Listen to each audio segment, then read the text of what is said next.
What is up, my Squirtleites? It is I, your king. In today's video, I do decree that Ori and the Blind Forest is a masterpiece. And in doing so, much like I did with Paper Mario and the Thousand Year Door, there's a very particular point behind why I declare it as such. So, bear with me for a minute. Let's begin this video by talking about a different game that I just recently played that you may have heard of called Cuphead. Now, Cuphead is not a platformer at heart. It's a side-scrolling bullet hell shoot-'em-up style game that stands out purely due to its undeniably charming art direction, with animation much like that of a cartoon straight out of the 1930s. You already know this. But what's notable is that this plays to a lot of the strengths necessary to make a bullet hell work, as everything has very defined edges and vibrant colors, making every single character and obstacle stand out so as not to obscure anything from the player. Every mistake you make in this, admittedly extremely difficult game, is definitely your fault. And that's fine, I don't have a problem with that. Admittedly, I'm not the best at these sorts of games. Some notable shoot-'em-up titles that I have beaten are Ikaruga, Gradius 3, and Wild Guns. But they took me several hours each, and by the end, I can't say I was necessarily proficient at them even still, let alone good. Cuphead's the same way. I haven't beaten the game. I've taken down about 3 of the bosses, and it's a good time, but it's one of those things where I have to be in the mood to play it. I have to dedicate a few hours in a day to just tackling one particular obstacle with the knowledge and foresight that I'll succeed, and sometimes that sort of difficulty, while definitely not insurmountable, can be overwhelming and in the end feel like a complete waste of my time if I'm not well enough equipped. Anyway, I'm rambling a bit right now because none of the last few things that I've talked about are even what I want to focus on. Now, the one thing in Cuphead I want to criticize is the way that Cuphead and Mugman jump.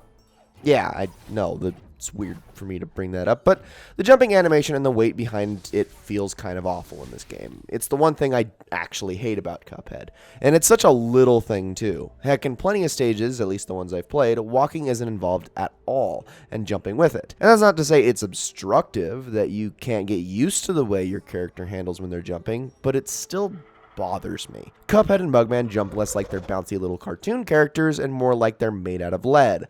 The visual dissonance between the way the projectiles travel, as well as how much hang time most of your enemies get when executing a jump, versus the way your own character feels when doing the same really bothered me, and it got me thinking. How often does a platformer actually just feel good to jump around in? To just move. And I specifically mean in 2D platformers, because most of the generally acceptable 3D platformers actually have this nailed down pretty darn well. And I hate to say it, but not many 2D games have it down at all.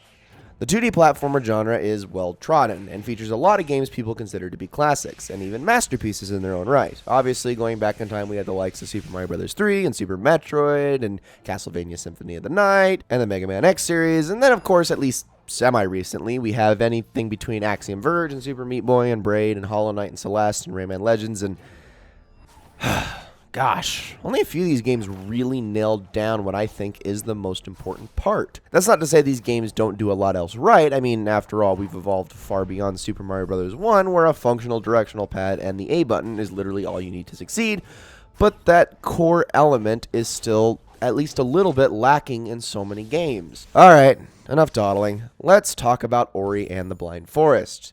For the unacquainted, yes, it's a 2D platformer at heart, but it's also, and I know a lot of people hate this term, just as much a Metroidvania. The core premise is unlocking abilities as you go to handle tougher and tougher challenges, traverse to areas you couldn't originally reach your first time through, find every path you can throughout the unchanging map you're slapped into from the get-go, increasing your health and strengthening other power-ups along the way. It's simple, it's tried and true, it's been done many times, and that's all fine and dandy. Now, what sticks out in your mind when you think of this game? I can almost guarantee you I know what it is. It's one of two things.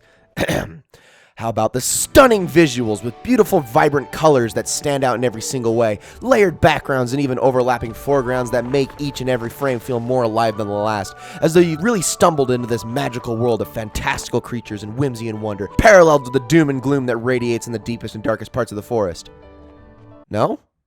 You think you've gotten me? Well, how about the sweeping orchestral score that plays in every trailer, giving you just a hint of the phenomenal music you'll hear throughout the adventure, masterfully put together by Gareth Coker, in what I genuinely think is the greatest soundtrack video games have ever had. Oh my gosh!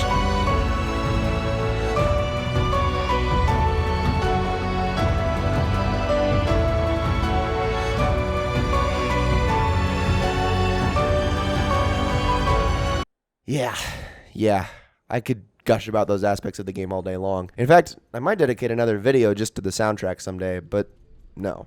As cute as you might be for thinking that those two things are what make Ori and the Blind Forest a masterpiece, you're wrong. Not because you're dumb, you're just naive. Ori and the Blind Forest plays like a masterpiece, and let me explain why. I'm sure you've heard the term floaty used to negatively describe the way a character handles, usually thanks to unresponsive controls, input delays, and some overbearing weight to the way your character moves because realism. But if ever there was an instance where that same word could be used to describe something in a positive way, it would be with Ori, because he literally floats. I guess the better word would be weightless, because as you control his character, he does feel light as a feather. Every movement he makes is extremely fluid, both thanks to the animation of his character sprite as well as the feedback you receive from the game.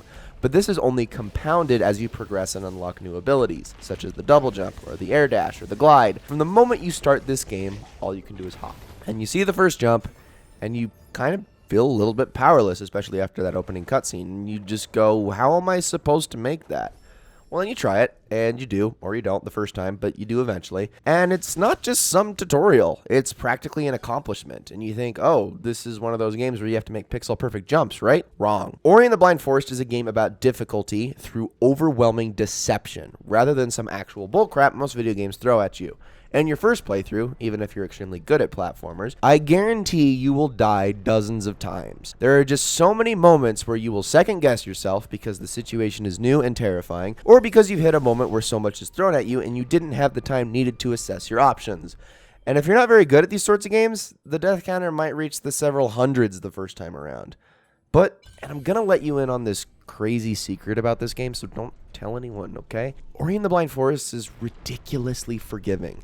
Not only are you literally given the ability to make your own checkpoints, which of course learning to use wisely is part of the game, but never does the game throw some sort of stupid, perfectly timed, pixel-perfect garbage scenario with some ridiculously tiny platform for you to land on, with a character that drops like a rock should you miss. The fluidity of Ori's movement is so good and light and easy to control that your ability to manipulate him is like an extension of yourself. And I know that's a crazy thing to say when you would think any game where you have to, I don't know, control a character would give you such freedoms. You know, perfect control.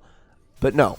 So many video games feel like they need to throw some sort of handicap in your way, some sort of extraneous bullcrap that you have to get used to play the game effectively. Ori doesn't do that. The movement alone is so wonderfully satisfying that even though you began the game by looking at that one jump and thought, how do I clear that, on your first go around, by the end of the game you feel like you could complete it all over again without ever touching the ground. Dashing from wall to wall and using every little object and enemy to propel skyward, floating across insurmountable gaps and bouncing over even the toughest of enemies like there's some mild inconvenience. I said this in the last video when talking about the Super Mario games. In my opinion, the best thing a platformer can do is provide you with the understanding of how the game works from the opening few seconds and give you the tools you need throughout the course of your adventure to fully master it. That with a subsequent playthrough, you feel as though you could perform perfectly from beginning to end knowing what you know now. And no game does this better than Ori and the Blind Forest in my opinion. And it's so much in part due to its fluidity, due to the way it feels to play, due to its unparalleled movement system. The most underappreciated aspect of this game is the best part,